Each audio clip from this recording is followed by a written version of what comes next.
Muito bem, galera.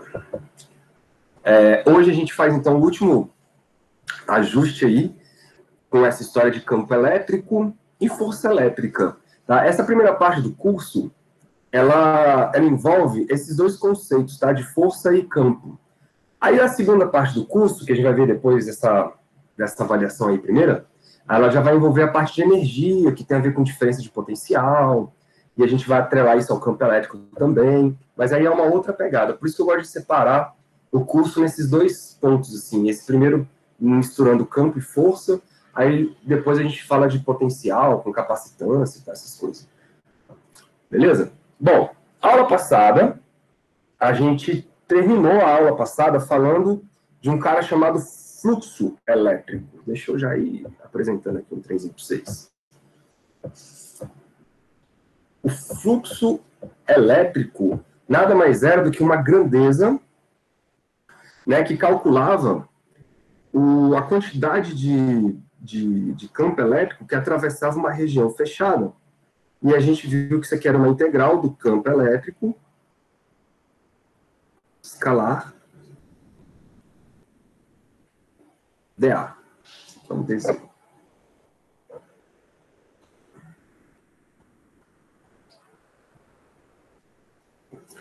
Não era isso? Agora, o que acontece, galera? Para existir fluxo elétrico, vocês concordam comigo que tem que existir carga elétrica? Tem que existir alguma fonte que produz o campo elétrico. Se não tiver uma fonte que produz o campo elétrico, ele simplesmente não existe. E aí, a lei de Gauss, ela vem como uma maneira da gente compreender melhor esse tal desse campo elétrico através do fluxo elétrico. Porque o que acontece? Se eu tenho, por exemplo, umas linhas de campo passando aqui assim, ó, por exemplo, nessa direção, sei lá. Se eu olhar só para essa linha, eu não sei quem está produzindo esse campo. Se eu, por exemplo, determinar aqui uma superfície, imagina sei lá, uma esfera. Deixa eu trocar de cor aqui. Se eu colocar aqui uma esfera nessa região, imagina que é uma esfera tridimensional, tá? Vocês concordam comigo que nessa esfera, essa região tridimensional, existem linhas de campo entrando e saindo? Isso quer dizer que se tem linhas de campo entrando e saindo, eu não posso localizar carga elétrica aqui dentro. Por quê? Porque essas linhas de campo, a mesma quantidade de linha que entra é a mesma quantidade de linha que sai. Então, essa região delimitada aí certamente não envolve nenhuma carga lá dentro. Então, eu não consigo ainda saber de onde vem esse campo. Agora, se eu conseguir, agora, por exemplo, ó, eu faço essas linhas e depois eu coloco outras linhas assim, ó. Opa, pra lá.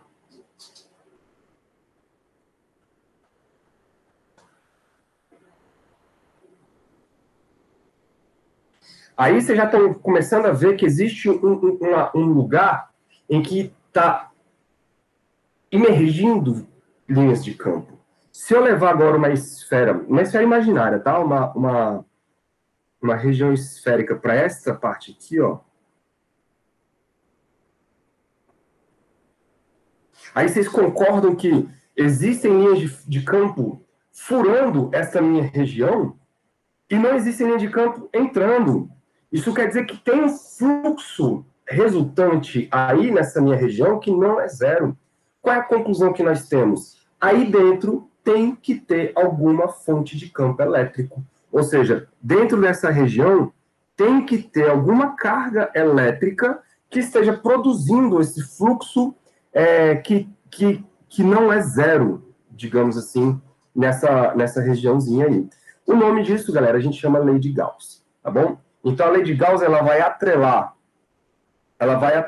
o fluxo elétrico à quantidade de carga elétrica que está limitada dentro daquela região que você está escolhendo como uma região arbitrária e imaginária.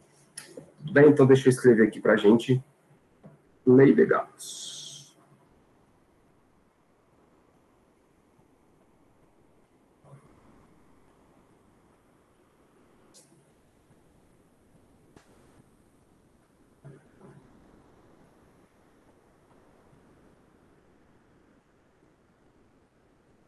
uma letrinha.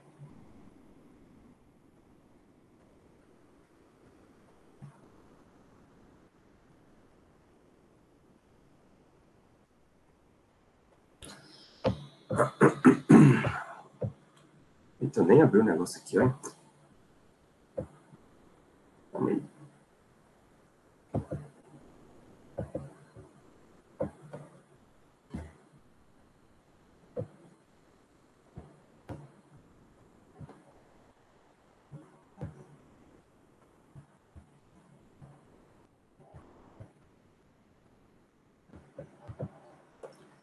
Tá, então, a gente viu o fluxo e a lei de Gauss, galera, vai relacionar o fluxo com essa carga. Então, eu vou escrever assim, ó.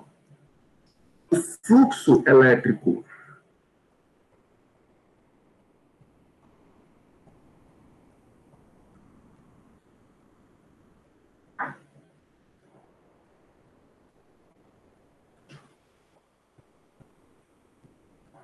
resultante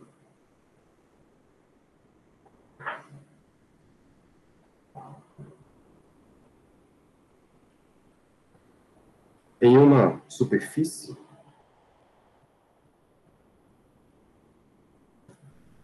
em uma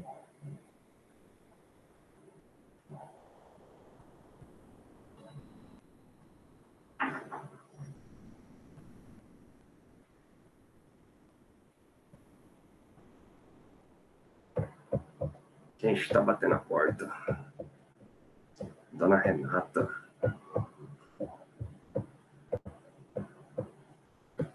E Dona Renata?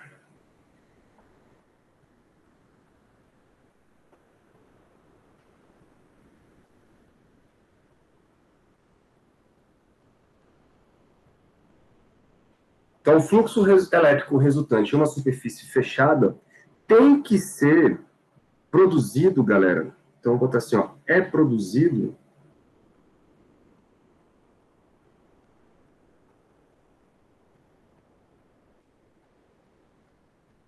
pela soma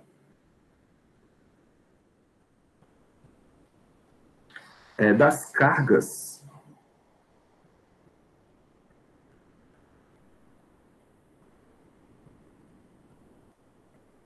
envolvidas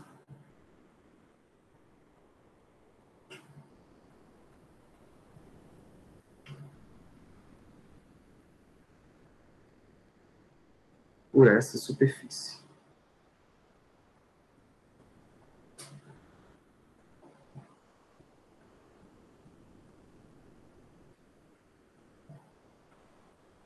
Tá? Como assim? Ó, eu vou pegar uma figurinha lá do livro de vocês. Cadê ela? Tem tanta figurinha aqui, né, cara?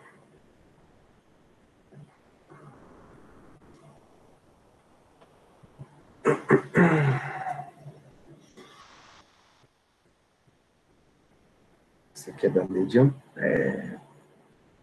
Aqui, ó. Achei.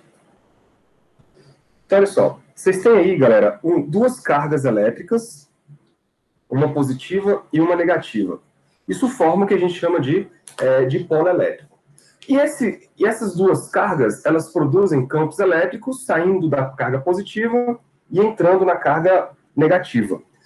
Eu posso escolher algumas regiões, assim, imaginárias e fazer um contorno em torno de algumas linhas de fluxo. Essas regiões nós vamos chamar daqui para frente de superfícies gaussianas, tá bom? Por exemplo, olha para a superfície gaussiana que ele chama de número 1. É a superfície S1. Essa superfície S1, aqui, ó, ela, galera, envolve toda a carga positiva, estão vendo? E quando você fecha essa superfície em volta da carga positiva, você consegue ver que tem um fluxo de cargas, ou um fluxo de campo saindo dessa região. Então, se tem um fluxo de campo elétrico passando por essa região, nós temos que associar que dentro dessa região tem uma quantidade de carga, beleza? Perceba que se você escolher uma outra superfície, por exemplo, a superfície S2, e fechar ela em volta da carga negativa, você também tem um fluxo de carga de campo entrando nessa região. Isso quer dizer que dentro dessa região tem uma quantidade de carga negativa. Já se você escolher a superfície S3, que foi aquela que eu estava fazendo no comecinho ali, percebam que o que acontece nessa superfície? Existem linhas de campo entrando nela, mas a mesma quantidade de linha que entra é igual a quantidade de linha que sai. Isso quer dizer que dentro dessa região não tem carga elétrica. Beleza? Existe um campo passando por ali, mas naquela região específica não tem carga envolvida. Tá bom? A mesma coisa acontece se você escolher agora a região S4. Toda essa região S4, ó, o que acontece? Você está vendo linhas de campo saindo de dentro dela para fora, mas você está vendo também linhas de campo entrando de fora para dentro.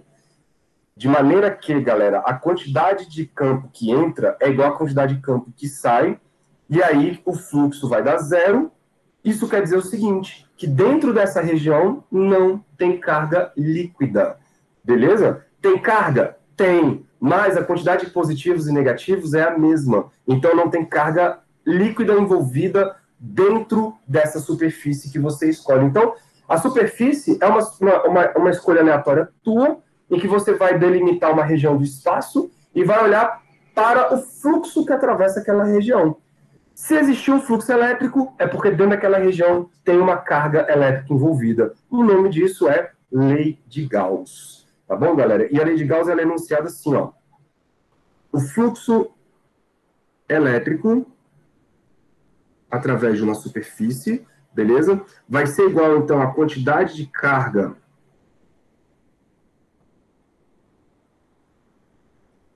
total envolvida.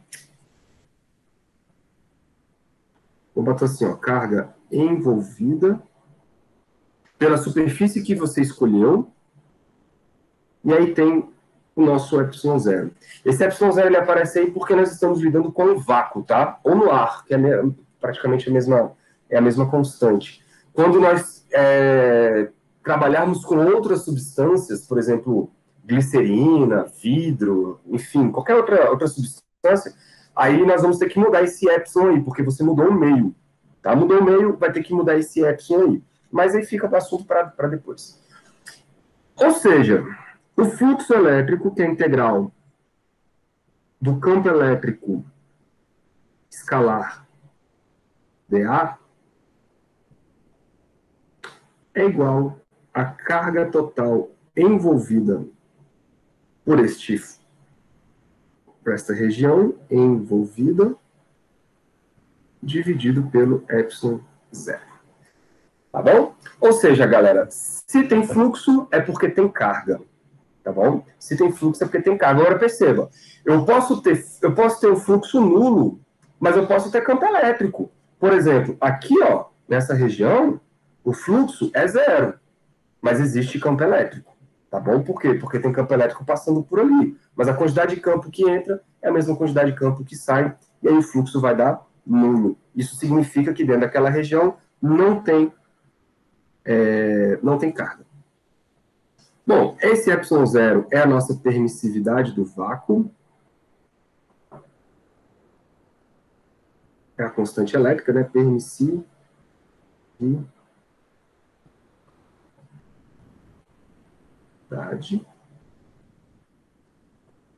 elétrica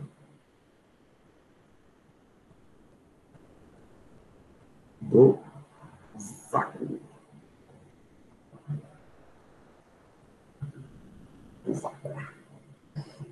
Beleza? Bom, e aí vocês estão vendo que esse troço já é automaticamente uma nova forma de calcular campos elétricos. E aí você pode se aproveitar de simetrias do problema para tornar esse cálculo cada vez mais simples. Galera, sempre que vocês tiverem um problema muito simétrico, ou simetricamente esférico, ou simetricamente cilíndrico, vocês podem usar a lei de Gauss.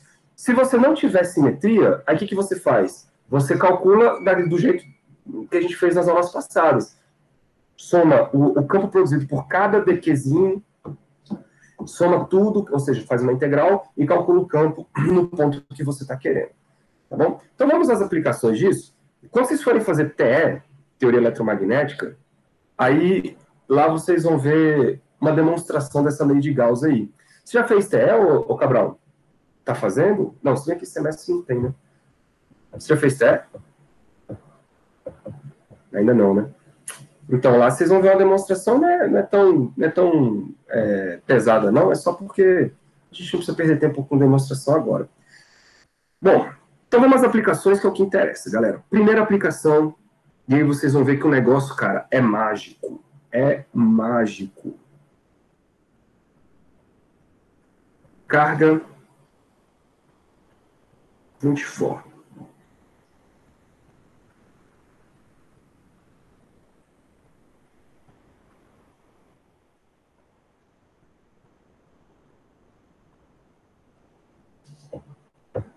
Deixa eu já roubar a figurinha também.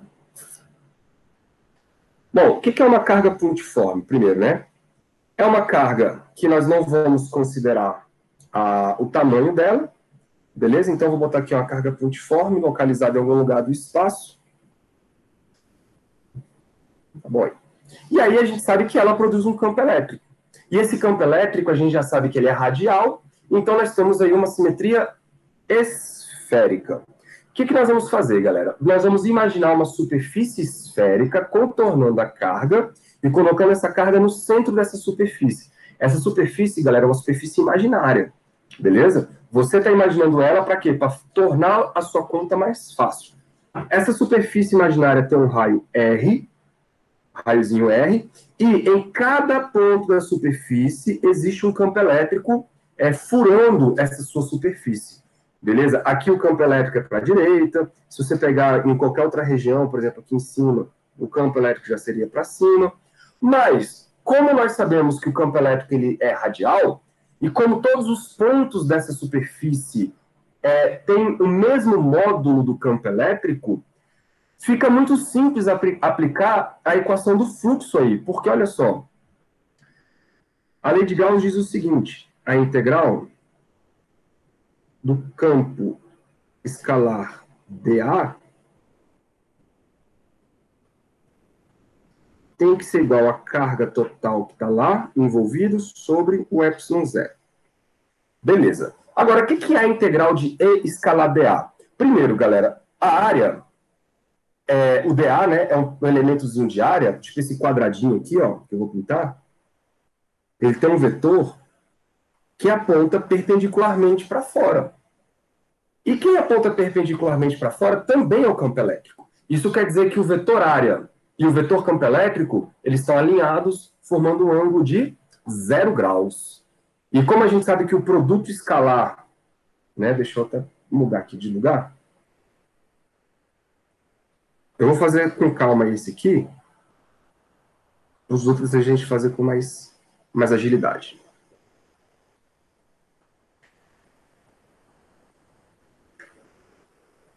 O que eu estou querendo dizer para vocês é o seguinte, ó.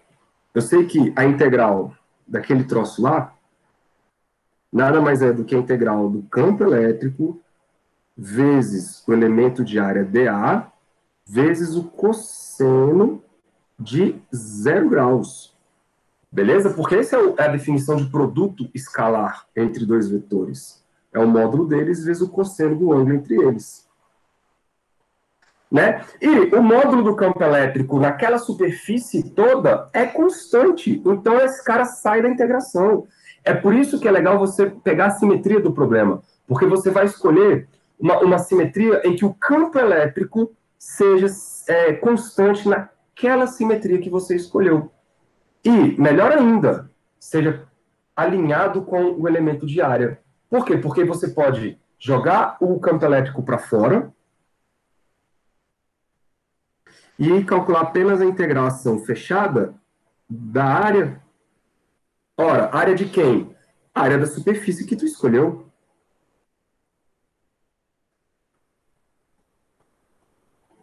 A superfície que eu escolhi não foi uma superfície esférica? Então, isso aqui é a área da esfera. Oh, que beleza. Então, fica assim, ó.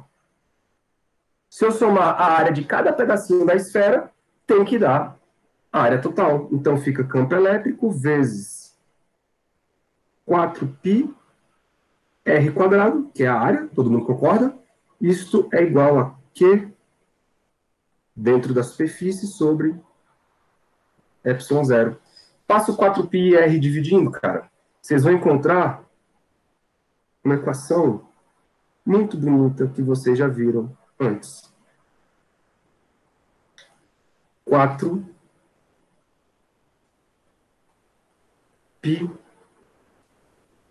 ε0 r quadrado. Oh, pronto, cara. É daí que você vê agora, daí que surge o 4π r quadrado daquela equação da lei de Coulomb lá de trás. Fantástico, não?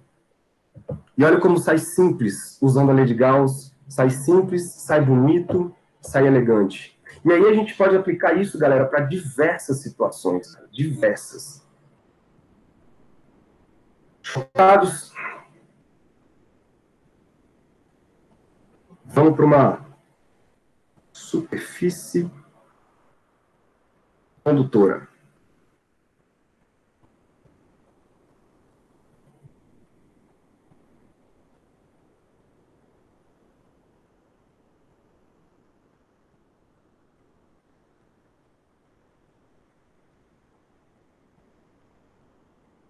Qual é a diferença de uma superfície condutora para uma superfície isolante? Por exemplo, de plástico. A superfície condutora, ela, galera, ela possui carga apenas na superfície externa. Não é isso? Lembrem que os condutores, eles deixam as cargas se concentrarem somente na superfície do lado de fora, de maneira que do lado de dentro não tem campo. Certo? Por quê? Porque como os elétrons estão livres, eles tendem a se concentrar sempre do lado de fora, por exemplo. Se você pega uma esfera de metal e começa a atacar elétron, esses elétrons eles estão livres. E como eles estão livres, eles se repelem mutuamente, eles tentam ficar o mais longe possível uns dos outros. Isso quer dizer que esses elétrons se distribuem tudo na superfície do lado de fora, de maneira que lá dentro da esfera não tem campo. Por quê? Porque não tem carga líquida lá dentro. Carga lá dentro é zero. Beleza? Então, olha só. Imagina essa superfície toda carregada positivamente. Você vai escolher agora uma superfície gaussiana de forma cilíndrica. Beleza? Por quê? Porque nós sabemos que o campo elétrico sai dessa superfície formando 90 graus em relação a ela, né? Ó, formando 90 graus. Eu vou escolher uma superfície gaussiana que está englobando ali uma determinada região e que essa superfície gaussiana tem aqui um disco, que é a tampa da superfície, né? Tem uma área. E aí, galera, existe um fluxo de campo passando por esta áreazinha que está bem aí. Esse fluxo é o que me interessa. Percebam que não tem fluxo de campo passando na área lateral aqui do cilindro. Ó. Por quê? Porque o campo, ele é para a direita e a área é para cá. Ó. O vetor área é para fora. Tanto na parte de cima como na parte de baixo. E ele forma 90 graus. E o cosseno de 90 é zero. Ou seja, só tem fluxo, galera, do campo elétrico nessa superfície escolhida por mim, passando pela tampa. Concordam comigo? Ah, professor, por que você não escolhe uma esfera de novo? Porque a simetria não me deixa. Se eu escolher uma esfera, o campo elétrico que furaria essa esfera não seria um campo elétrico constante em cada ponto. Porque, olha só, o campo elétrico nesse ponto seria diferente, por exemplo, do campo elétrico nesse ponto, que seria diferente do campo elétrico nesse ponto. Em cada ponto da esfera teria um campo elétrico diferente. E para fazer a integração disso ia ser infernal. Então eu vou me aproveitar, né, da simetria do negócio e vou fazer a minha continha. Beleza? Aí percebam, galera, essa minha superfície gaussiana, ela vai para dentro do material. Só que, olha só, dentro do material não tem carga. Então não tem campo elétrico. Isso quer dizer que o único lugar que tem fluxo elétrico aí, ó, é na tampa da superfície gaussiana. Ok? Então vamos lá. Eu vou reescrever essa lei de Gauss, porque ela vai ser uma coisa que vocês não vão esquecer jamais, então eu vou bater nessa tecla aqui o tempo todo, ó. A integral de E escalar dA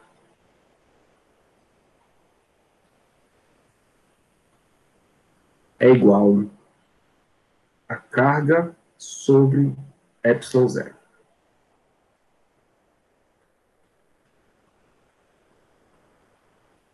Muito bem. Só vai ter fluxo aonde? Na tampa. Então, o campo, ele é constante ali na tampa, ele tem o mesmo valor na tampa, em qualquer lugar da tampa, então ele sai da integral, fica E. A área, eu posso colocar aí πr², se eu quiser, né? Porque a área é a área da tampa. Mas eu vou colocar só lá para vocês verem a equação final. Então, essa área é a área da tampa da minha superfície gaussiana. Isso tudo tem que ser igual, então, a carga total lá dentro sobre epsilon zero. Se a gente passar essa área dividindo, vai ficar assim, ó. Campo elétrico é igual a carga sobre epsilon zero A. Porém, o que é a divisão da carga sobre a área? Vocês lembram que a carga dividido pela área é a densidade de cargas? Então, eu vou trocar esse Qzinho dividido por A por sigma. Pronto.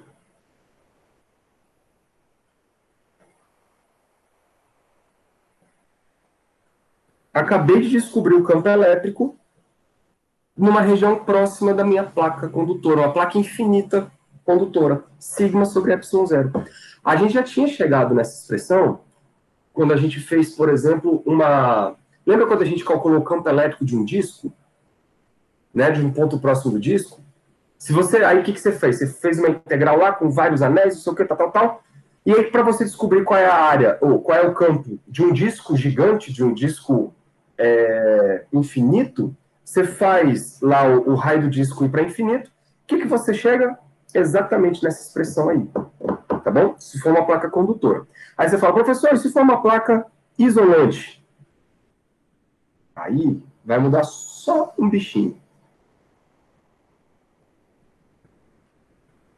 3, né? Uma superfície não condutora, vamos botar assim.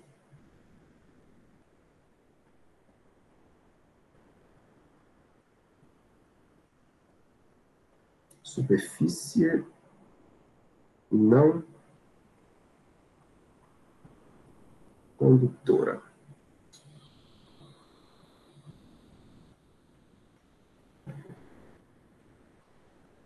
Aí vocês vão entender a diferença. Se ela é não condutora, galera, é porque tem carga para dentro também. Se tem carga para dentro também, aí eu tenho que tomar cuidado com o fluxo. Porque, olha só, quando eu escolho a minha superfície gaussiana de maneira cilíndrica, essa superfície gaussiana, ela fura também a minha placa lá, para eu poder considerar todo o problema, né? Só que quando tem carga aqui dentro também, agora, eu preciso levar em consideração o campo produzido por essa carga.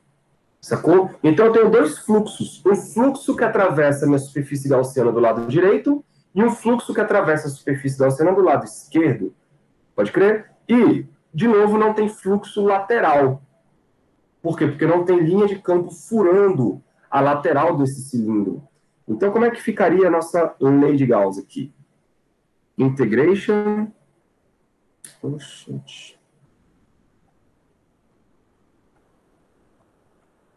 De E, a lavagem cerebral aqui, ó, escala dA,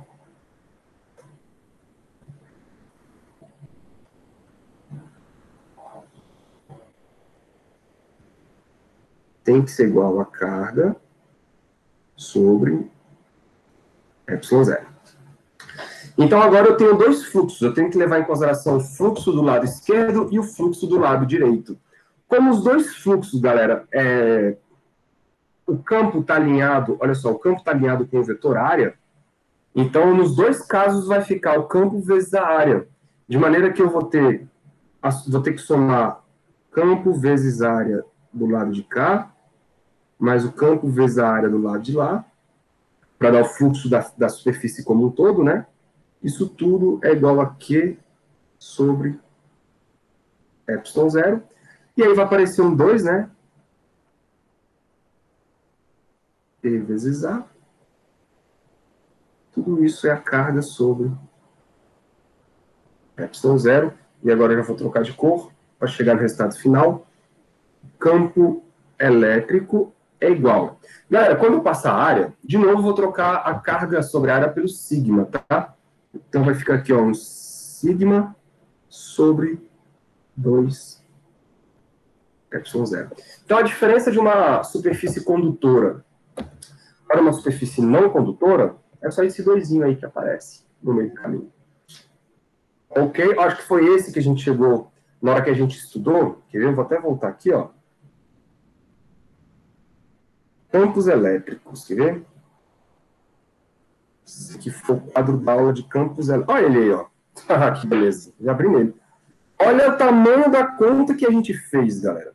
A gente pegou um disco carregado, integrou cada anelzinho de carga e calculou o campo elétrico no ponto P, lá em riba. Calculou o campo elétrico no ponto P. Aí fez uma integração, uma conta muito doida, chegou num resultado dado por esse cara aqui, ó, esse vermelhinho aqui. Beleza, depois que a gente toma o raio indo para infinito, ou seja, uma placa infinita, qual é o resultado que a gente chega? Sigma sobre 2 epsilon zero. E com a lei de Gauss, cara... Poxa, era isso aqui, não.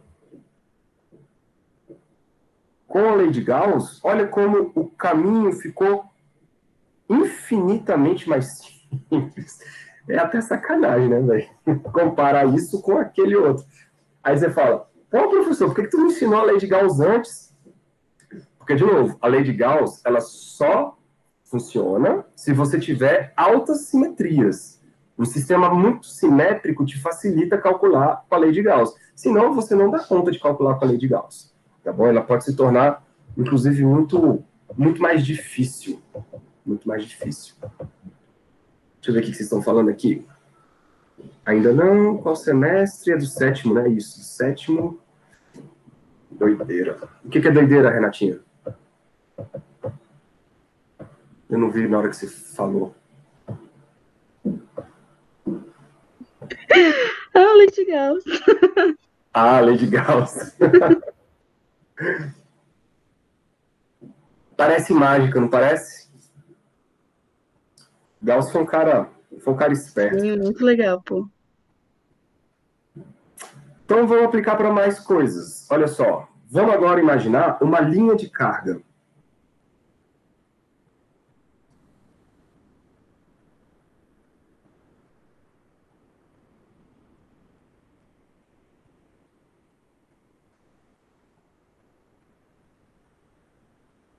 Tipo um fio, mas como aqui a gente não está falando de corrente elétrica, então é uma linha mesmo toda carregada, tipo um fio todo carregado, mas sem corrente.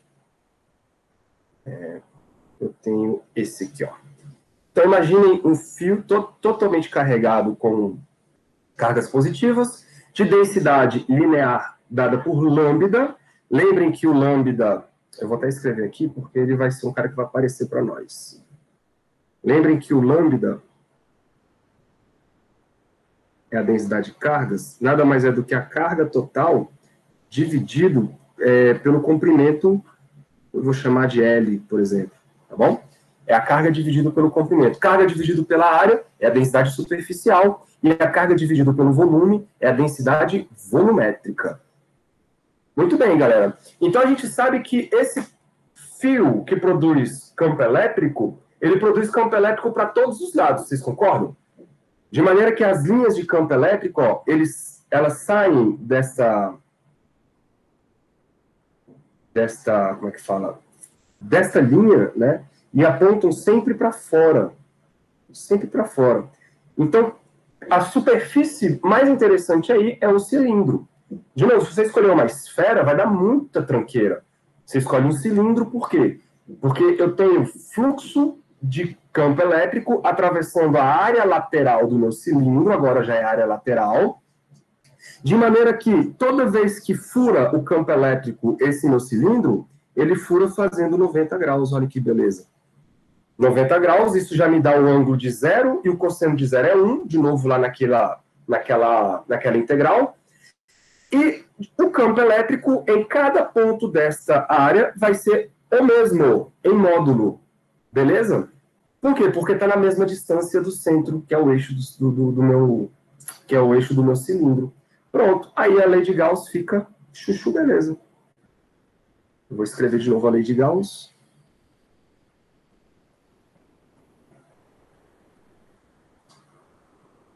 Escalar dA.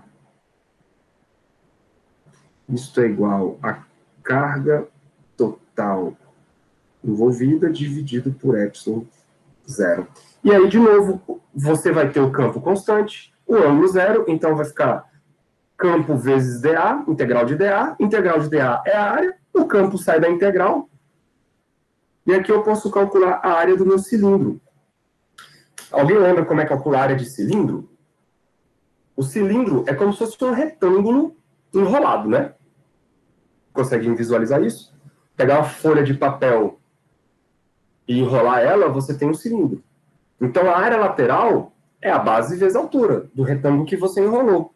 Só que a base é um círculo, e aí o tamanho de um círculo é 2πr. Então, fica 2πr. Isso é a base vezes a altura. E aqui ele chamou a nossa altura de h. É a altura do cilindro, né? Da superfície gaussiana. Pronto. Tudo isso é igual a carga total sobre epsilon zero. Na hora que tu passar dividindo, vai ficar assim, ó. Carga total sobre 2π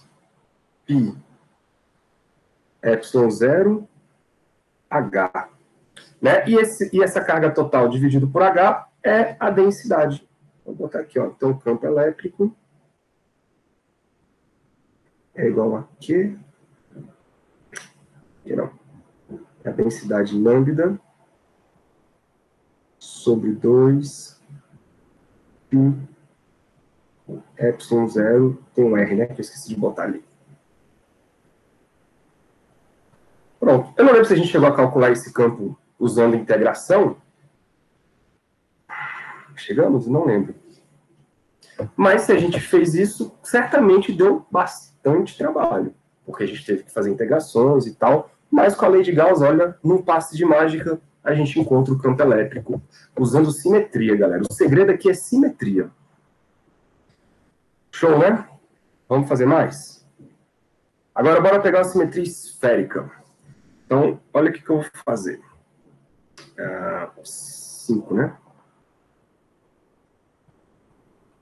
Imaginem, galera, uma esfera. Primeiro eu vou botar uma esfera condutora.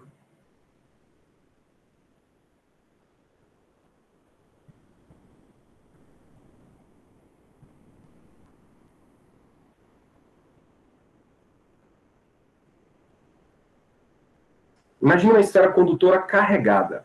Eu vou escrever aqui, porque...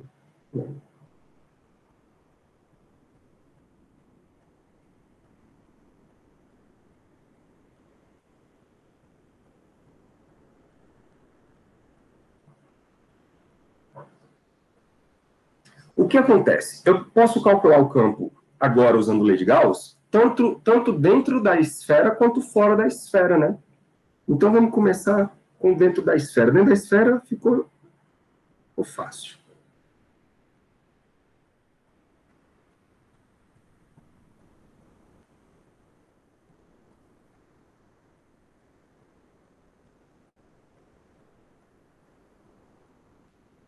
Quando eu falo dentro da esfera, isso quer dizer que eu vou escolher uma superfície gaussiana de raio menor que o raio da esfera.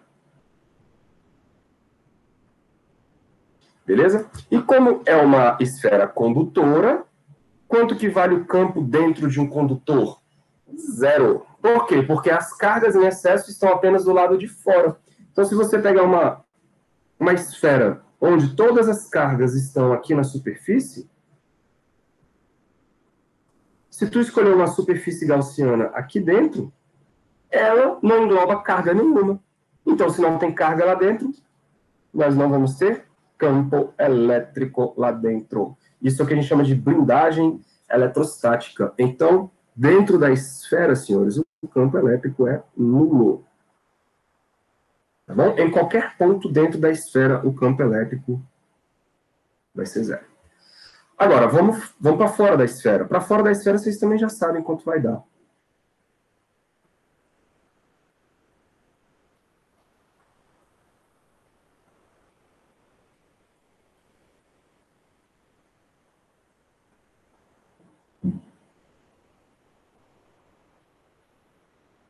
Fora da esfera quer dizer que o raio da minha superfície gaussiana vai ser maior que o raio da própria esfera. E aí, quando você aplicar a lei do senhor Gauss, eu vou repetir ela aqui pela 30ª vez.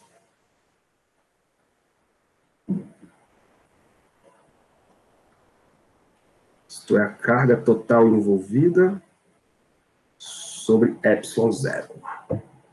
Beleza? E aí é aquele esquema, cara. Se você agora tem a sua esfera e você pega uma esfera, uma superfície gaussiana, isso não é esfera, né? Uma esfera, e você pega uma superfície gaussiana de raio maior e calcula a integral disso, é escalar dA, o que você vai chegar? Igualzinho uma carga pontiforme. Então, seu campo elétrico aqui, ele vai dar a carga que está distribuída lá na sua esfera, né? Chamar de carga total, dividido por 4π ε0 r quadrado. Vocês já conseguem visualizar isso, né? Beleza? Então, é como se toda a carga que está ali distribuída na superfície da esfera, ela tivesse concentrada no centro da esfera. Isso quando você olha do lado de fora. Porque quando você olha para o lado de dentro da esfera, aí o campo morreu. O campo dá zero. Bom, deixa eu ver se cabe aqui essa figurinha. Aqui, ó. É isso aqui que eu estou falando.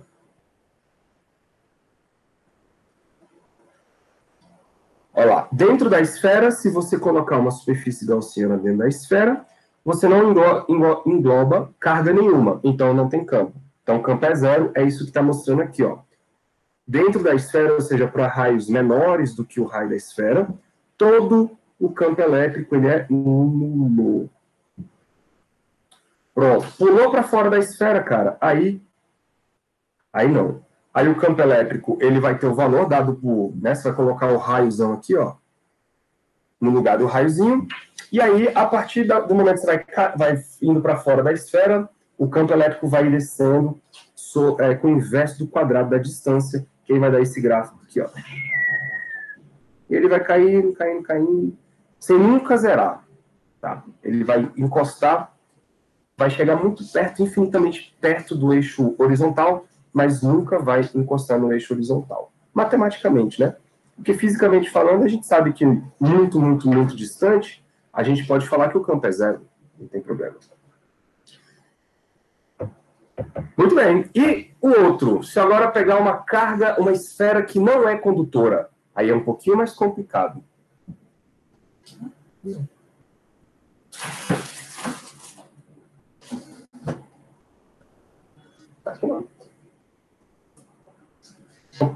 É um pouquinho mais complicado.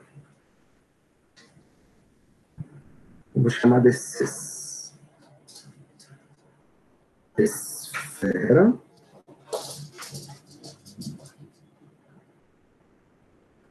isolante ou não condutora, tá? Pode ser de plástico, de borracha, sei lá. Esfera isolante uniformemente, depois a gente vai fazer uma conta, se não for uniforme. Uniformemente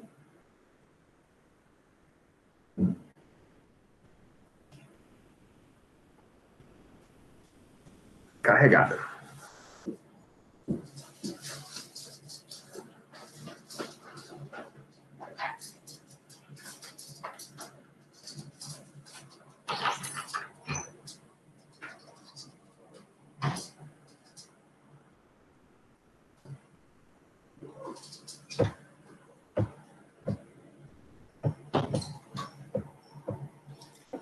O que será que vai acontecer? Vamos pegar aqui a figurinha. Cadê você aqui, ó? Acho que isso aqui é do livro de vocês, inclusive. Bom, o mais fácil aqui é a gente primeiro olhar para fora da esfera, tá, galera?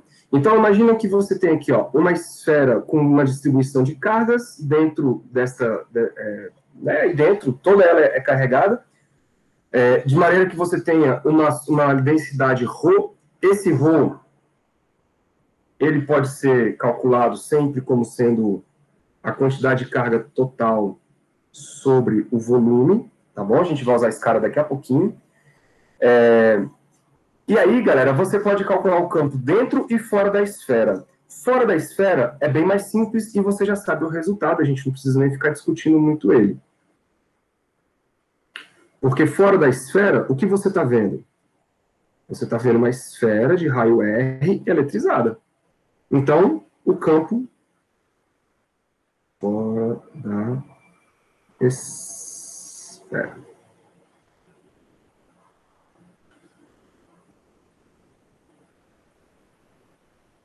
Então, não deve ser nenhum segredo que o campo elétrico, né, produzido pela essa esfera é aquele mesmo da superfície da esfera condutora. Não faz diferença. É a carga dividido por 4 epsilon 0 R quadrado. Agora, dentro da esfera é que são outros 500. Porque agora eu tenho carga dentro da esfera.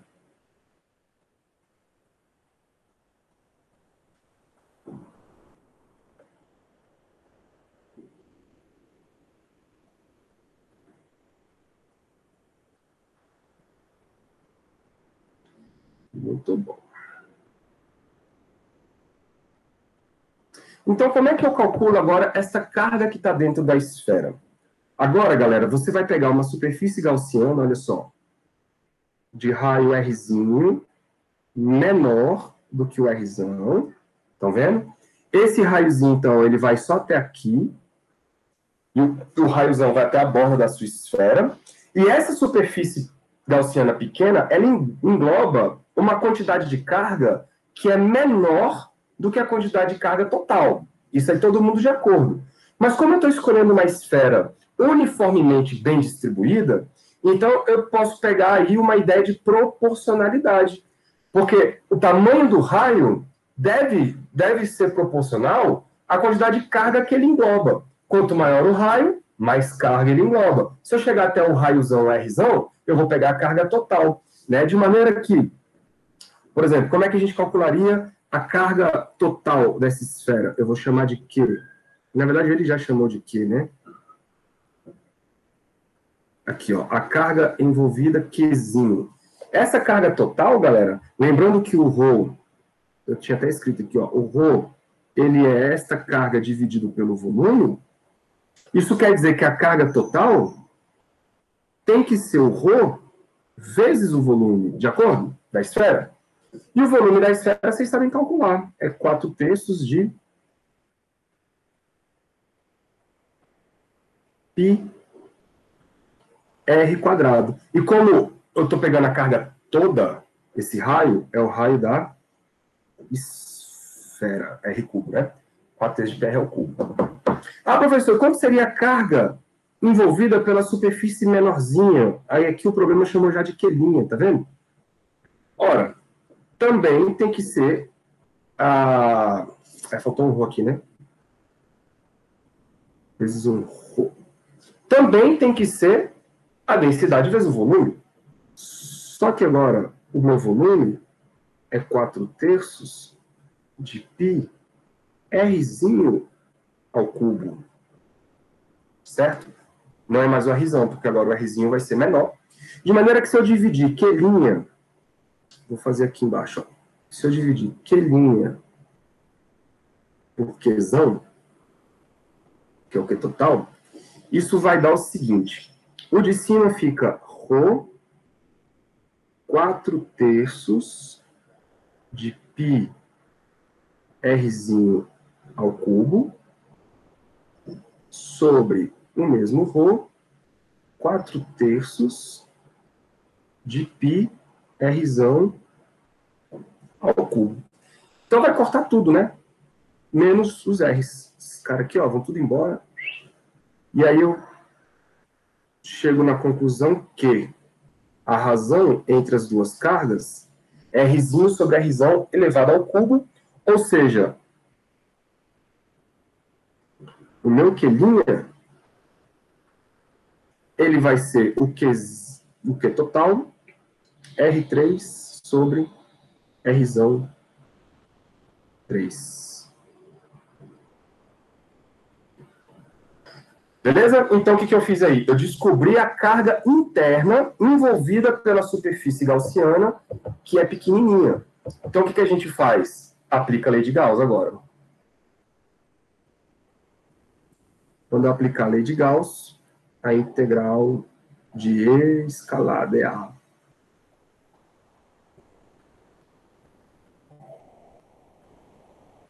Tem que ser igual a carga envolvida, que é o nosso Q', sobre ε0.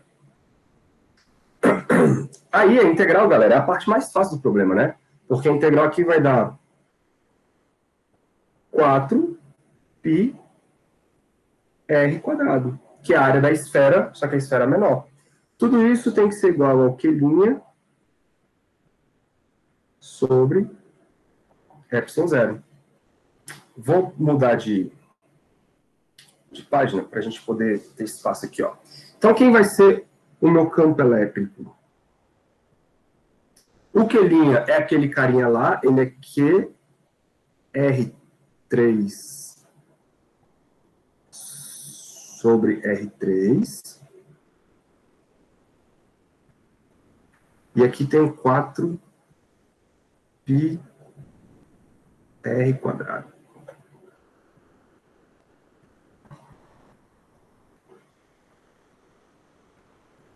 Pronto, já vou mudar de cor para a gente colocar o resultado final. Então, o campo elétrico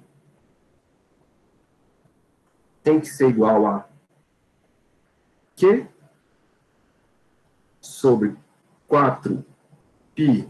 Ó, esse R aqui vai cortar com esse R aqui. Então, vai aparecer um R². Tinha um ε0 ali também que eu perdi, né? ε0. Rzão ao cubo. E aqui em cima aparece um Rzinho.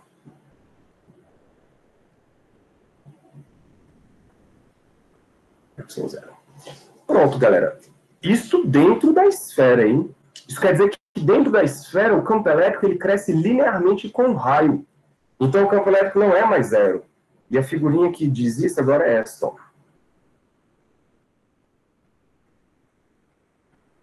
Olha que bonitinho. Então, dentro da esfera, nós temos um campo elétrico crescendo linearmente com o raio, beleza? Até atingir o ponto máximo, que é lá na superfície da esfera. Lá na superfície da esfera, quando você substituir o Rzinho por Rzão, você tem a equação da superfície. Aí, fora da esfera, o que acontece? O campo elétrico vai caindo com a distância ao quadrado. Bonito, né? Olha o tanto que essa lei de Gauss é útil, cara. Galera, dúvidas com relação à lei de Gauss? Eu entrei numa que você fala e eu acredito. E é essa a nossa relação agora. É uma relação de fé, né? Exatamente. Mas você entendeu a lógica, cara? Tá acompanhando. Beleza. Obrigado por concordar com a Renatinha. Aqui a relação é você fala e a gente toma como verdade. Rapaz, isso aí, então, eu vou virar pastor.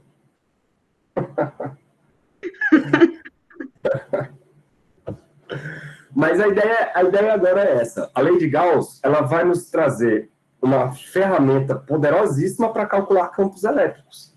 Mas aí você vai fazer isso como? Se abusando da simetria do problema. Pronto, velho. Essa é a magia da aula de hoje. Tá? E a lei de Gauss, depois, quando vocês fizerem eletromagnetismo 2, ela vai se juntar com a lei de Ampère. A lei de Ampère é uma maneira também de calcular campos magnéticos, usando a simetria do problema. Vai se juntar com a lei de Faraday e com a lei de mais alguém que eu estou esquecendo. Acho que a lei do próprio, uma equação de Maxwell lá. Isso vai juntar as 4 equações de Maxwell, vocês já devem ter ouvido falar, que dão toda a base para a teoria eletromagnética. Todos os fenômenos eletromagnéticos são explicados com base nessas 4 equações de Maxwell. E essas 4 equações de Maxwell nada mais são do que a lei de Gauss, a lei de Ampère, a lei de Faraday e o outro, caraca, fugiu. Eu não sei se comentou aí que acho que é a lei de Gauss para magnetismo. Gauss magnético. Olha aqui no Google. É a lei de Gauss magnetismo. Isso, obrigado. A lei de Gauss magnetismo. Pronto. Aí isso forma toda a nossa teoria eletromagnética. Bonito demais. Isso, cabrão, era isso que eu estava esquecendo. Aí você fala, Wilson, por que então se chama as equações de Maxwell, sendo que, na verdade, são leis que já eram de outras pessoas? É porque o Maxwell, ele introduziu um termo na lei de Ampère, se eu não me engano, e juntou essas 4 equações como se, igual o Newton fez com as leis de Newton, né? As leis de Newton, todo mundo meio que sabia mais ou menos o que estava acontecendo. Aí o que o Newton fez? Ele falou assim, não, peraí, vamos organizar essa bagunça aqui. Aí ele escreveu e sistematizou em forma de 3 leis, 3 ideias fechadas, né? Ele não chamou isso de lei na época, mas foram 3 ideias fechadas, e aí, hoje a gente chama de leis de Newton, mas na verdade não foi o Newton que descobriu aquilo tudo, cara. Ele, na verdade, pegou ideias que já existiam, né? Já tinha aplicabilidade instrumental, tal, e aí ele sistematizou isso. Foi o que o Maxwell fez. Sistematizou essas ideias todas, e a gente chama isso de equações de Maxwell. Chique. Bora fazer exercício? Para vocês acreditarem mais ainda em mim ou não? Bora. Amém, né, Renata? Amém. Amém. Eu vou virar coach, cara. Coach quântico. Vocês estão acreditando em tudo?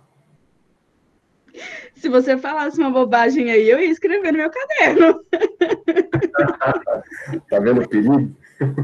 Se você manda aí uma reprogramação de gene eletromagnética, eu tô aqui, ó. Olha aí. Precisar na internet. Cara, e vocês estão ligados que existe umas terapias que a galera usa imã para curar, sei lá, tirar verme, sei lá que ponto o mundo faz. Mas eu vi um livro uma vez, um livretinho, que eles querem produzir uma medicina através do magnetismo, eletromagnetismo, sei lá. Aí eu falei, não, peraí, deixa eu ver pelo menos se o cara tá explicando aqui o eletromagnetismo de uma maneira interessante. Bicho, era tanta baboseira que estava escrito dentro do livro que parecia piada, cara. Parecia piada. Aí os caras ainda querem conquistar as pessoas dizendo que aquilo ali trata doença. Bicho, é uma coisa inacreditável. Uma das grandes vertentes da pseudociência é dizer que foi provado cientificamente, mas não dizem por quem, nem aonde e nem como. Então, por exemplo, uma das coisas que eles falavam lá no livro que eu li, eles falavam assim, se você deixar crescer uma planta com um ímã, com um polo norte virado para as raízes, durante todo o seu crescimento, a planta cresce forte e não sei o quê, cheio de vida e tal. Isso estava no livro. Se você deixar crescer a mesma planta com as raízes, com o polo sul magnético do lado dela, ela cresce pequena, murcha, sem vida. Aí diz que isso foi provado e testado em laboratório. Só que não fala qual artigo, não fala quem fez. Aí você fala, bicho, o que o Polo Norte tem de diferente do Sul? Me explica aí, velho. Por que o Polo Norte ele é... O cara fala se eles são formados, tipo, sei lá, fizeram eletro, ou eles só simplesmente falaram, vozes da minha cabeça, vai. Ah, cara, essa galera inventa de tudo. E o pior é que tem muita galera da física que entende um pouco, Aí fala assim, quer saber, eu vou ganhar um dinheirinho ali. Aí começa a enganar o povo, velho. Vai ter gente que vende lorota, é isso aí. E o pior é que tem uma galerinha da física que, tipo, começa a querer ganhar dinheiro com isso. Fala assim, porra, vou ganhar dinheiro dando aula? Vou, porra, eu vou ganhar dinheiro enganando os outros. Aí pronto, aí vira essa bagunça aí. Ah, quando você tá precisando se curar de algum bagulho, qualquer coisa que venha aí você tá aceitando, né, mano? Momento de desespero. Cara, esse é o grande problema pra mim, velho. É você se aproveitar do desespero dos outros, bicho. Porque aí é muito exagerado. Porque uma coisa, bicho, eu falar pra você que a Terra é plana e fica nisso, né? Outra coisa é eu falar pra você que eu vou curar, cara, sua mãe do câncer, velho. E eu te vender uma esperança falsa. Isso pra mim é a pior classe de ser humano que existe, velho. É vender uma esperança e sabe que é uma enganação. Olha, tem muita gente que acredita. Infelizmente. O cara não sabe como é que o maluco dorme de noite. Tranquilo. É, bicho. Complicado. Muito bem. Bora fazer esse 29 aí. Ah, tem outro que é bem legal. Esse foi um professor, viu, cara, que falou pra mim. O professor que era doutor, ele estava terminando o doutorado dele na época em literatura. Ele é professor de português. Só que assim, muito doido, né, cara? Essa galera que, assim, conversa com a lua é mais complicado. Mas ele virou e falou assim, cara, na sala dos professores, cara, eu fiz uma prova de português ali, de redação, e coloquei física nela, eu fiz uma interdisciplinaridade. Aí eu, como é que foi isso aí, velho? Já sabia que ia ser, né? Uma doideira. Eu falei das cargas elétricas, pedi para eles escreverem sobre as cargas elétricas e tal. E aí ele falou assim, aquele esquema, né? Você sabe que, pô, as cargas, você fica muito tempo olhando para o computador, você se sente, às vezes, meio cansado, meio mal, né? Porque as cargas, o computador, a tela é feita de elétrons. Os elétrons têm cargas negativas, né? Aí a carga negativa te deixa para baixo, te deixa deprê e tal. Aí eu falei assim, e as positivas te deixam para cima, né? Aí ele, assim, as cargas positivas, né? Os prótons te deixam para alto astral e tal. Aí eu, vou discutir. Vamos não, a gente entra na loucura dos caras, bicho. É igual o esquema de Madagascar lá dos pinguins, sorri a cena, velho. É a melhor coisa que você faz. E aí os caras associam isso, imagina, velho, carga negativa te traz sentimentos ruins, porque é negativo. E as cargas positivas te trazem um sentimento bom, porque é positivo. Difícil. Isso é engraçado. Não, tô falando sério, cara. Tô brincando, não. Mas aí a gente deixa, né? Depois a gente explica para os alunos que não é assim que funciona. Mas, enfim. Galera, olha como é que funciona. Então, vocês podem fazer, tá? Ó, já esse capítulo é lindo, ó. Na aula passada, a gente falou do fluxo e já dá para vocês fazerem tudo que envolve fluxo elétrico aqui, ó. Até o número 13, 14, 16. Aí daqui para cá já é a aplicação da lei de Gauss.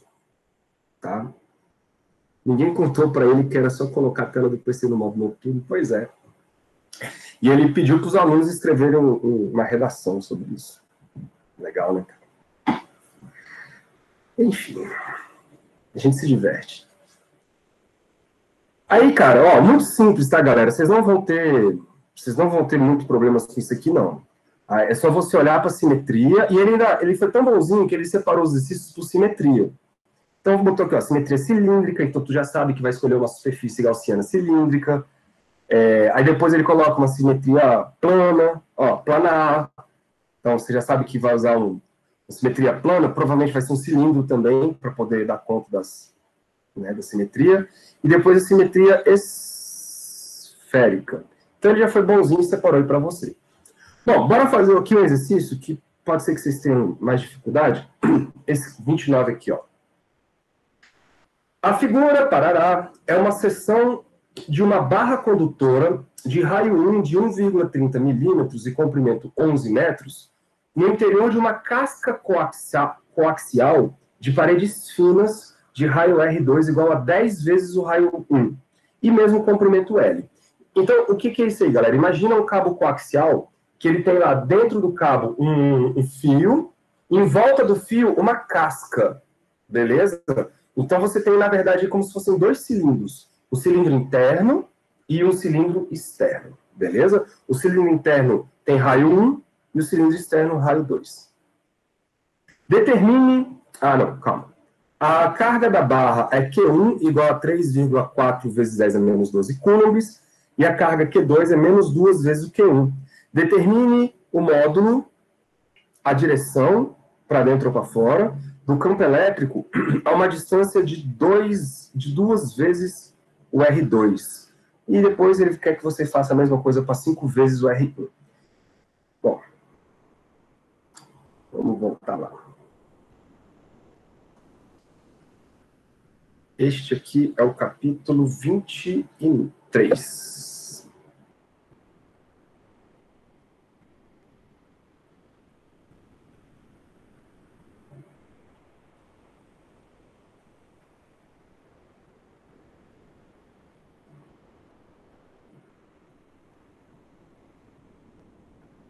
Capítulo 23. Número, deixa eu botar o número, 29, né? 29. Muito bem, galera. Então, vocês têm aqui, ó, já até peguei a figurinha, já fiz antes esse negócio. Tem esse cabo coaxial aí que ele chama. Para a gente calcular o campo elétrico, a gente precisa definir a superfície gaussiana. Na letra A, ele quer que você calcule o campo elétrico a uma distância de 2 vezes o R2. Ou seja, 2 vezes o R2 você estar olhando para fora do sistema, né? Se eu conseguir aqui, por exemplo, pegar uma figurinha não, uma elipse.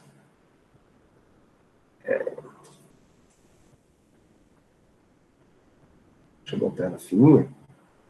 Ver se eu consigo girar ela aqui. Calma aí. Bloquear.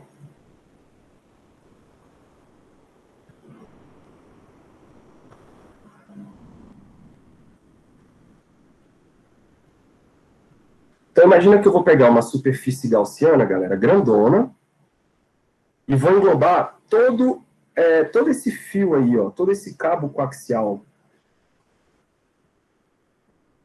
Vou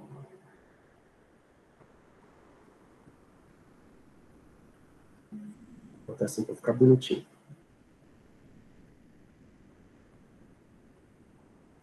Esse cara de preto que eu estou desenhando aqui é a nossa superfície gaussiana. Vou clicar. Vou levar lá para cima aqui. Pronto. Tá? E aí, esse raio é o raio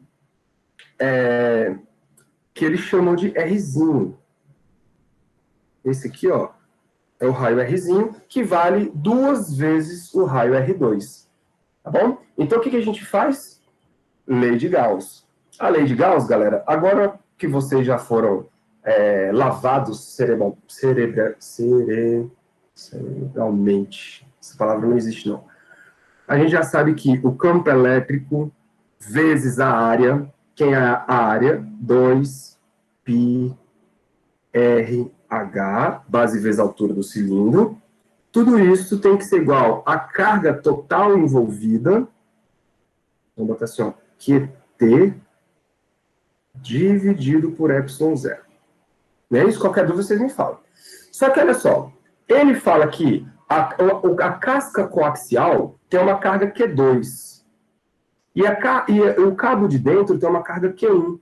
Então, como eu estou pegando uma superfície gaussiana externa e eu estou olhando para dentro, e lá dentro tem todo esse sistema, eu tenho que pegar a carga total que está lá dentro.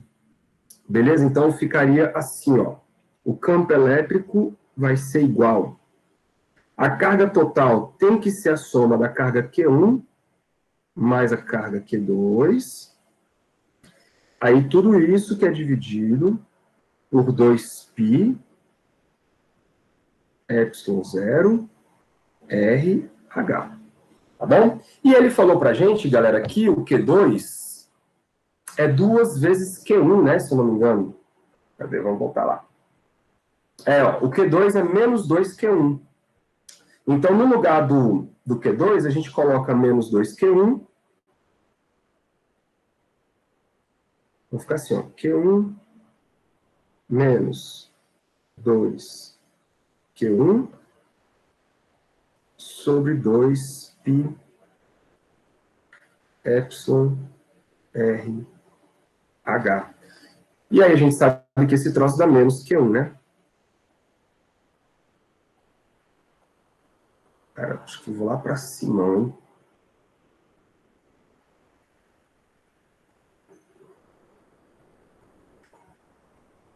Então, campo elétrico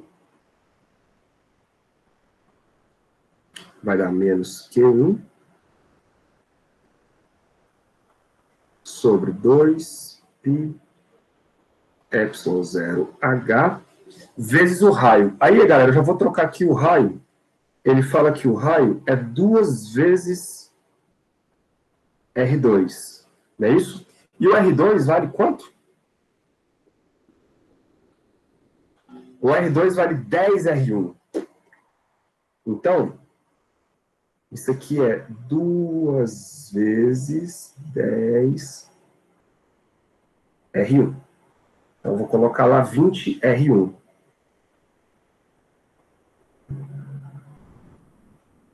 Então, acabou. Campo elétrico é igual a menos, aqui é o Q1,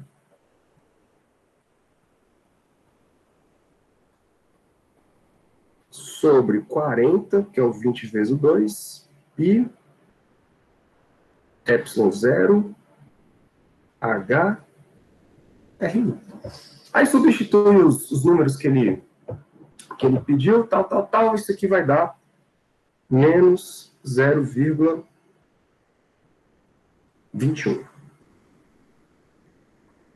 Depois vocês confiram aí se deu certo. Tá bom? E aí você já sabe que se deu negativo, galera, é porque o fluxo aponta para dentro, né? E não para fora. Se fosse positivo, era para fora. E deu negativo por quê? Porque tem mais cargas negativas aí do que cargas positivas. Letra B. É a letra C, na verdade, né? Na letra C, que a A e a B já foi. Na letra C, determine o campo, o módulo do campo, né? E a direção do campo para um raio igual a 5R1.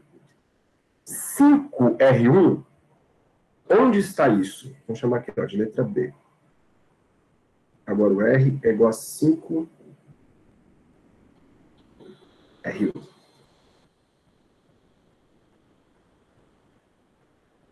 eu pegar a figura de novo.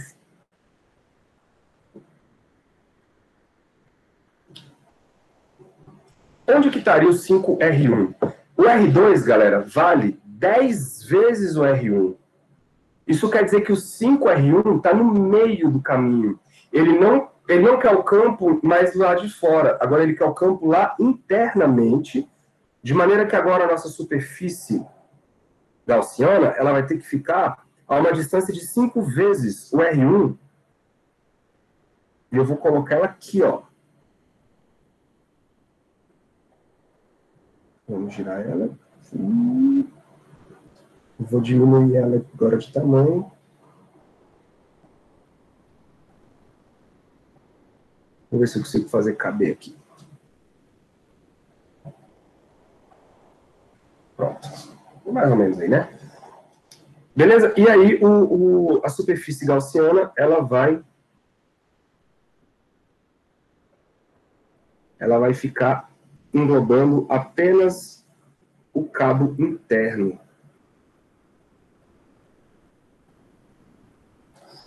Deu para enxergar, né? Bom, então como é que ficaria agora o nosso campo elétrico? Galera, o nosso campo elétrico não vai mudar, vai ficar E é igual a vezes a área, né, que é 2 pi Rzinho H. O que vai mudar agora, claro, é a carga interna. A minha nova superfície gaussiana, ele está englobando apenas a carga Q1. Então, vai ficar Q1 sobre ε0. Faz sentido, né? E agora, então, meu campo elétrico, ele vai ser dado por Q1 dividido por 2 pi ε0, a H vezes o Rzinho. Quem é o Rzinho? 5 vezes o R1. Beleza? Se você quiser juntar tudo aí, você pode escrever. Aqui vai dar, então, Q1 sobre 10 pi ε0 H R1. Pronto, aí faz a continha, isso vai dar um resultado positivo. Já vou colocar aqui também, ó. Isso vai dar 0,85 newtons por coulomb. Difícil, senhores? Não. Muito bom, muito bom. Depois a gente faz um difícil. Determine, letra E, ó. Letra E e letra F. Determine a carga na superfície interna e na superfície externa da casca. Então, calma aí. Letra E e letra F.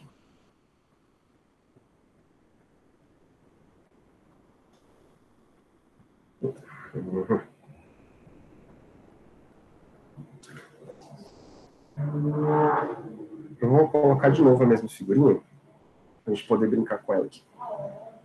Olha só o que está acontecendo, galera. Existe uma carga distribuída aqui, ó, na parte coaxial, que ele chama de Q1. Beleza.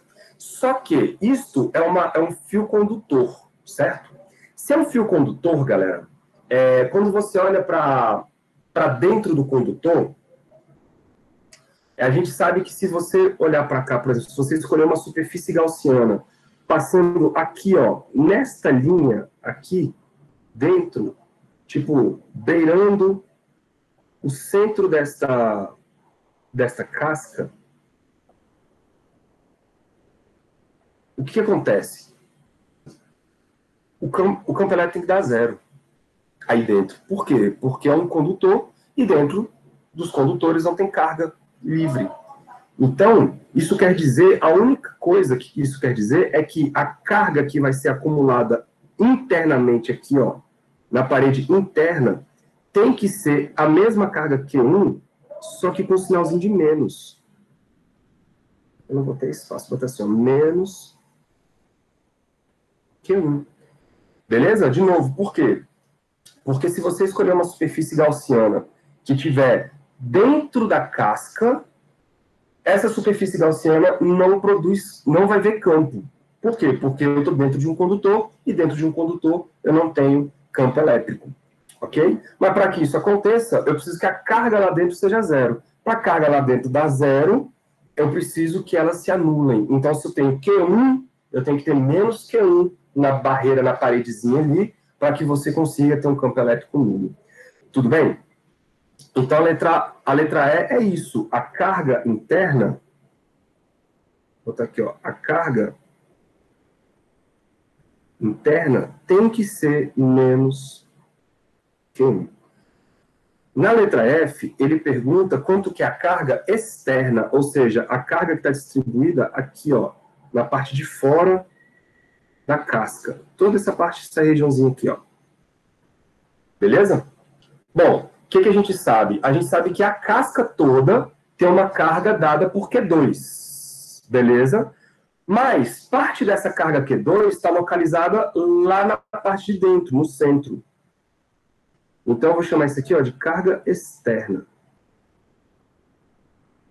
Isso quer dizer, galera, o seguinte. A carga externa tem que ser igual à carga total Q2 menos a parte que ficou para dentro, interna. Faz sentido? Porque aí eu consigo descobrir quanto que foi a carga que ficou só para o lado de fora desse cabo coaxial aí. Então, a carga externa vai ser igual ao Q2, que é menos 2Q1, menos a carga interna, e a carga interna é menos Q1.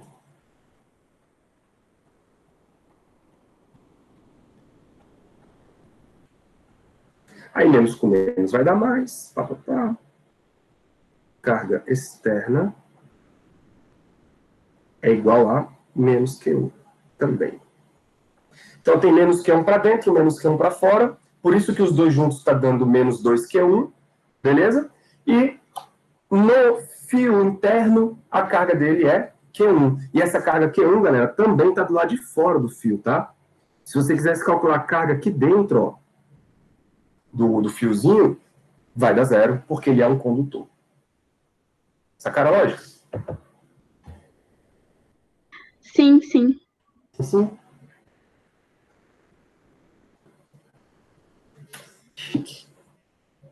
Beautiful, beautiful, beautiful. Vou fazer mais um, já são 3:11.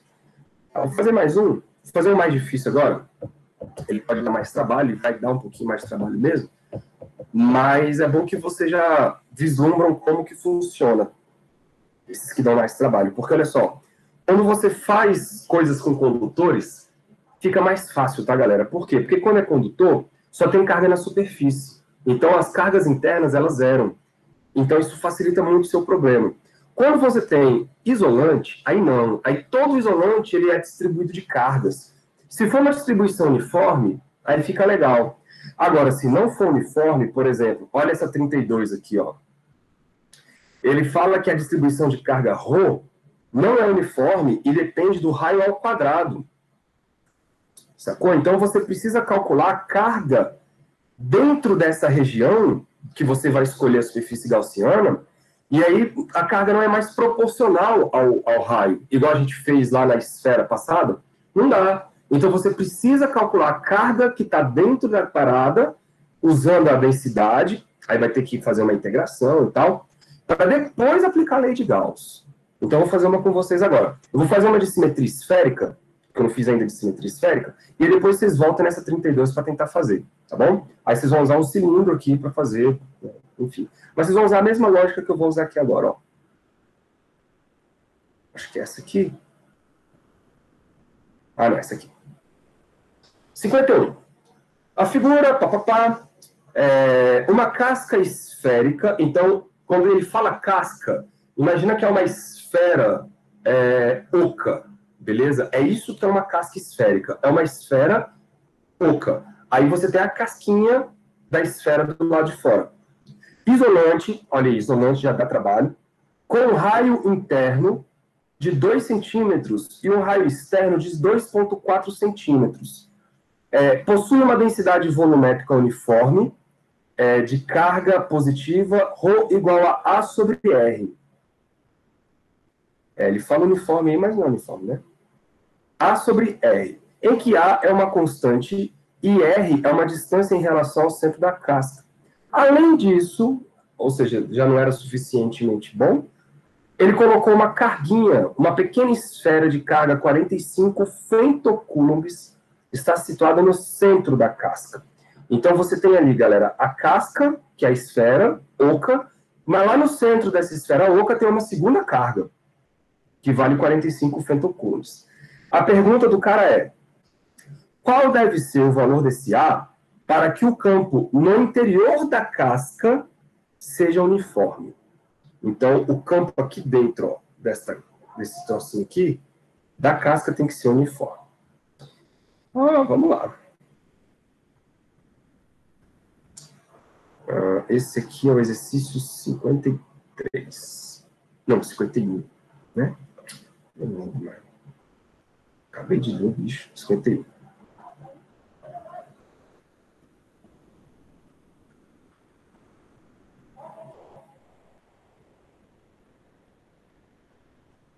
Figurinha, figurinha, figurinha.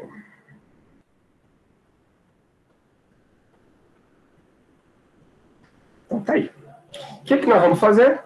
Nós vamos escolher uma superfície gaussiana localizada no ponto onde ele quer. Onde que é o ponto que ele quer? É no ponto dentro da casca esférica. Então, vamos lá. Eu vou pegar uma esfera. Vamos colocar essa esfera. Pode ser verdinha? Vamos botar ela verdinha. Deixa eu bloquear a proporção dela aqui para não virar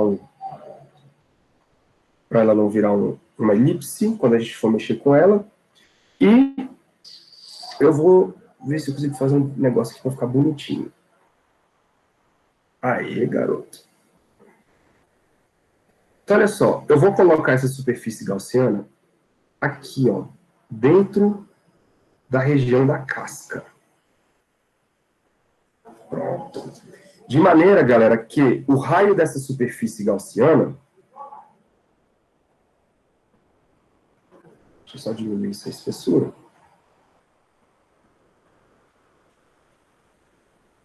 Vale R. Vocês estão vendo que nós temos 3 raios aí. Raio A, raio B e um raio R que está entre A e B. Beleza? E o que a gente vai fazer? A gente vai calcular quanto que tem de carga na casca. Beleza, galera? Só que essa carga na casca é a carga que vai até a superfície gaussiana. Beleza? Isso pode ser que dê um pouquinho de trabalho. Então vamos com calma. Primeiro, como é que eu calculo a carga de uma coisa não uniforme? Vou chamar de QC, a carga da casca. Tá? Primeiro, galera, lembrem que a densidade ρ é igual a Q sobre o volume, não é isso? Ou seja, Q é igual a ρ vezes V. Só que quando você não tem uma coisa uniforme, você vai pegar, na verdade, um elementozinho de carga que nós vamos chamar de dq, certo? O ρ é constante, e esse dq ele está dentro de uma unidade de volume infinitesimal chamada de dv. Beleza? De maneira que, quem é o Q total? É a integral, né? É a soma de todos os ρs, vamos supor que esse ρ depende aqui do raio, dv. Tá? Porque eu vou somar a quantidade de carga que tem cada elemento de volume dv. É assim que a gente calcula coisas que não são uniformes. Então, eu vou colocar aqui, ó, a carga da casca vai ser a integral de ρ dv. Vou apagar esse cara aqui.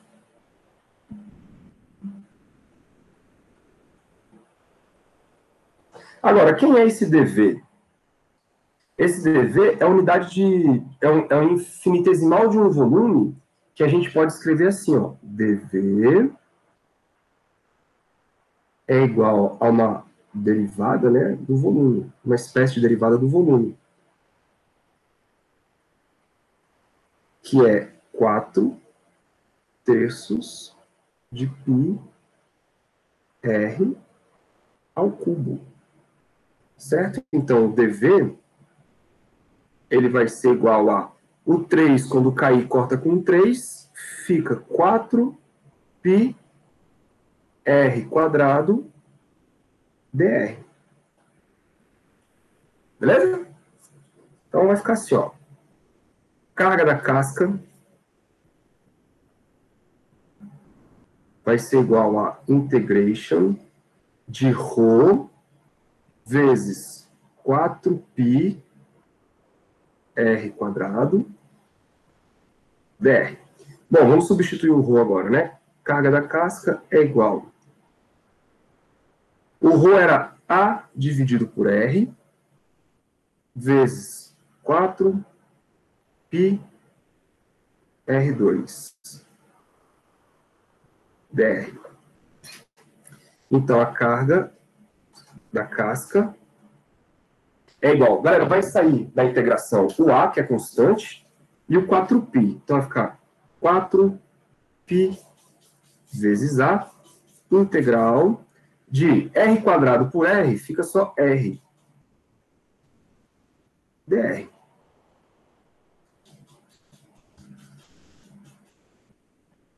Beleza? E quais são os limites de integração aí, galerinha?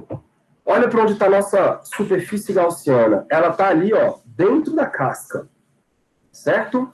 Então, se eu estou querendo calcular a carga da casca, eu tenho que considerar a integração desde o comecinho da casca até onde vai a minha superfície gaussiana. Isso quer dizer que eu vou integrar do raio interno, que é o raio A, até o raio R. Se eu for até B, eu calculo a carga total. Mas não quero a carga total. Eu quero ali dentro, porque eu quero calcular o campo ali dentro. Pronto. Então, carga da casca é igual a 4πA. A integral de R é R quadrado sobre 2, nos limites de A a R. Beautiful. Vamos para cá.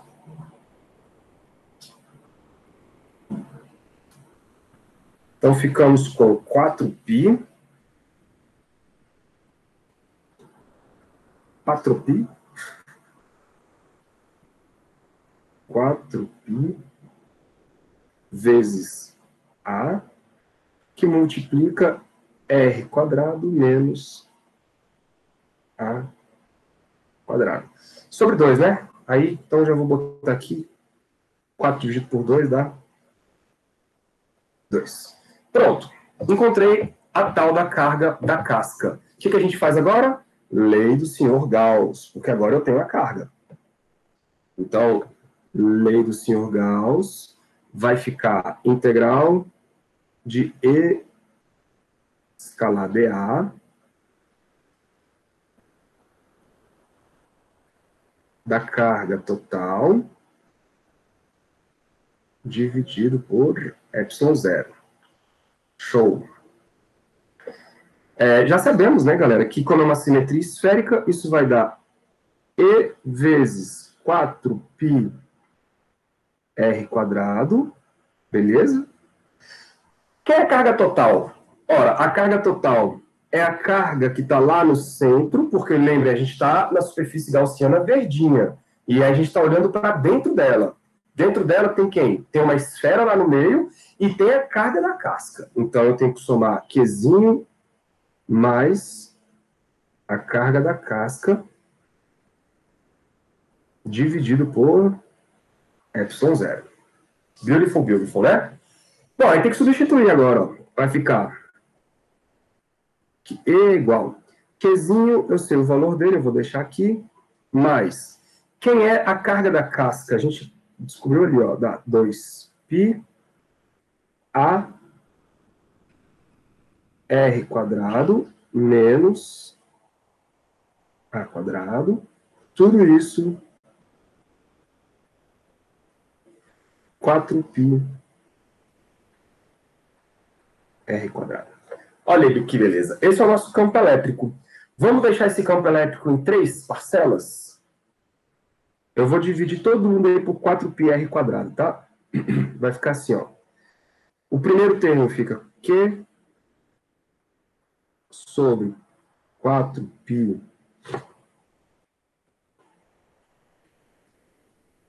R quadrado.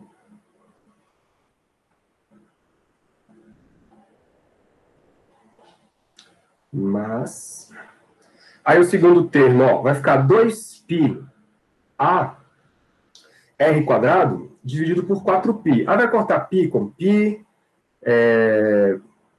Vai sobrar só o A sobre 2ε0. Estão vendo? Faltou um ε0 aqui.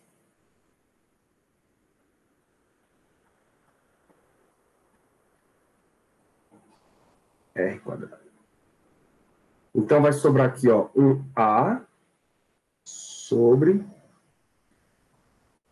2ε0. Enxergaram aí, né? Menos agora o terceiro termo. Vai cortar de novo π com π. Vai sobrar um Azão, um Azinho ao quadrado.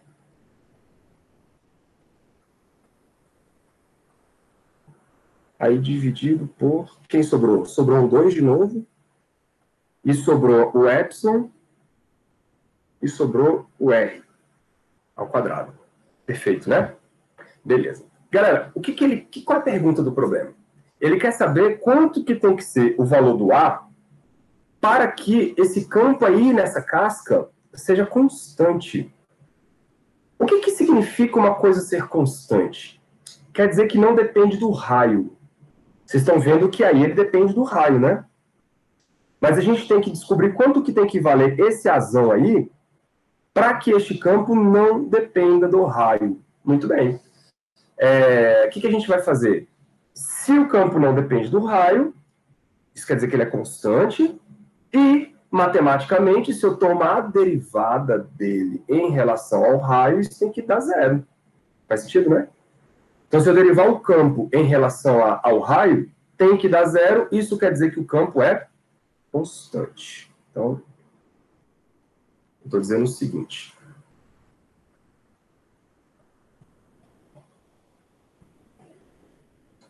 A derivada do campo elétrico em relação ao raio, se isso aqui for zero, isso quer dizer que o campo elétrico é constante.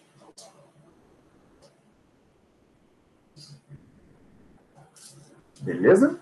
Então vamos derivar aquele troço lá. Ó. Bom, galera, o primeiro, lembra que esse R quadrado é a mesma coisa que tiver um R a menos 2 lá em cima, né? Então, quando a gente deriva uma coisa com R a menos 2, cai o menos 2 e o R fica elevado a menos 3. Então, vamos ver se vocês captam minha mensagem aí, né? Para acreditar com fé não, tá? Ó, cai o menos 2 vezes o Q sobre 4 pi epsilon zero. E aí o R, que estava menos 2, fica menos 3. Eu posso voltar ele para cá, botar R ao cubo. Bom? Bom, a derivada do segundo termo é zero, porque o segundo termo é uma constante, olha lá. A sobre 2 epsilon zero, não depende do raio, então a derivada disso aí é zero. Aí vamos derivar o segundo. Mesmo procedimento. R é menos 2 lá embaixo, R é 2 lá embaixo, vira R é menos 2 em cima, desce o menos 2, e aí vai ficar assim. Quando descer o menos 2, vai bater menos com menos, vai gerar um mais. Então, mais duas vezes, aí era o azinho ao quadrado, tudo dividido por, era 2, né? Epsilon 0, R3. Não era isso? Vamos voltar lá. Ó. Azinho quadrado, 2 epsilon 0 e o R vira ao cubo. Então, tudo isso tem que dar o quê? Zero. Zero. Bom, o que a gente já pode cancelar aqui de cara? Ó? Epsilon 0, R3, R3 e um 4 com 2 aqui, ó. Beleza? Já vamos mudar de lado, galera. Aqui ficou Qzinho sobre 2π, certo? Qzinho sobre 2π, esse 2 aqui vai embora com esse 2. E do lado de lá, vai ficar quem? Vai ficar o azinho ao quadrado. Vamos arrumar isso aqui. Azinho ao quadrado dividido por... sobrou ninguém aí, né? Sobrou ninguém. Então, pronto. Então, Qzinho... ele quer o azão, desculpa. Então, o azão tem que ser igual a Q 2π ao quadrado. Olha que lindo. Se você substituir as coisas, vai dar... O Q é 45, né? 45 femto. Alguém lembra o femto, o que significa?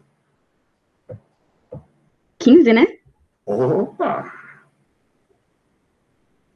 45 vezes 10 a menos 15, dividido por 2π, vezes o A. Quanto que é o A mesmo?